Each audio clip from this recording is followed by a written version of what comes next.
Hello, crafty friends. This is Julia. I hope you're doing well. Thank you so much for joining me for another card making video. This time I have an interactive new home card to share with you. And for this one, I started with the background. I'm using the skinny striped stencils by Lawn Fawn, and I'm using the diagonal one.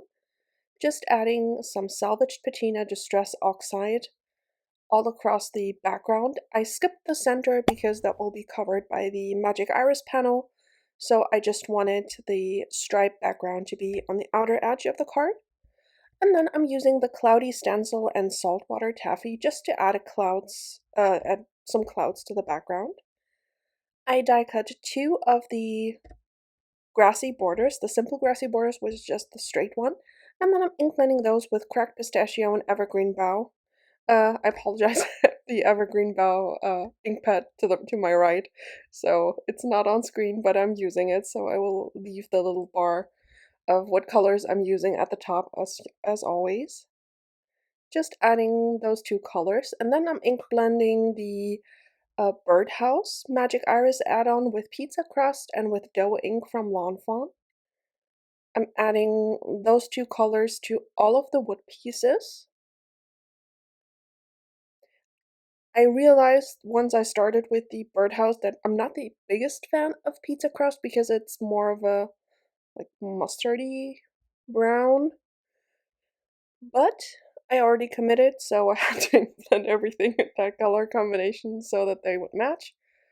But it ended up looking pretty good, so I'm happy with it. I'm also ink blending the Magic Iris pieces with those two colors, just making sure that the main color is the dough ink, which is a super beautiful brown.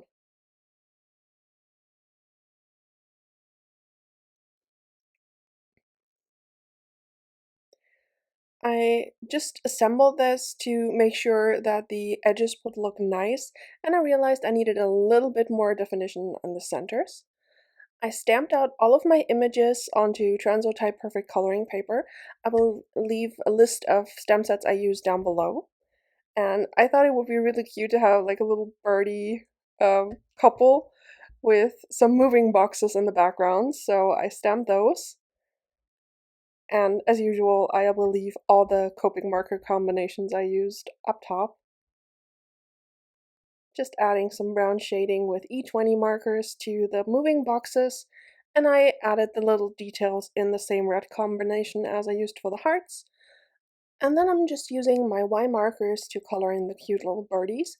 I started with Y15, but I realized that wasn't enough of a contrast, so now I'm going in with Y17 as my darkest shade, and I like that much better. And then again going over with Y13, Y15, and finally Y11. Then just adding the same lightest red shades onto the cheeks. And now it's already time to assemble the magic iris. I'm layering three of the handle pieces.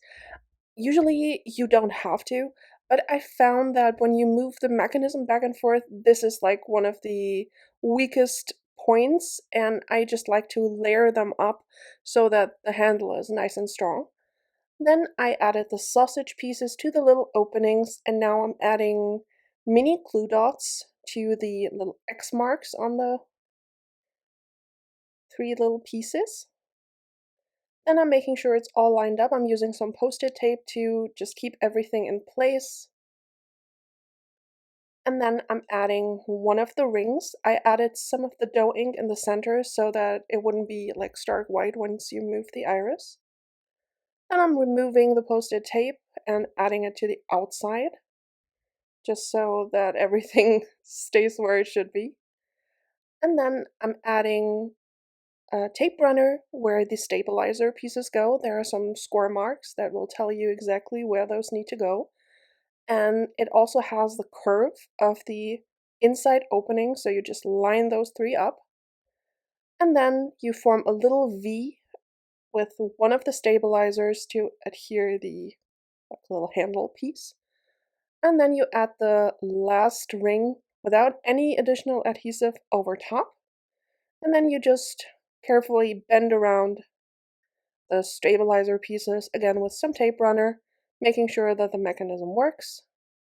And then I'm adding tape runner all over the top layer ring, making sure that I don't get anything on the mechanism so that it will still move. And then I also added the little tab piece, snipping off the excess because we don't want that hanging over. And then I'm just lining it up with the hole in the center and also with the handle piece. Then I'm adding some foam squares to the back, just all around the panel, making sure it doesn't get in the way of the mechanism. And the bottom one was actually getting in the way of the handle, so I just moved that.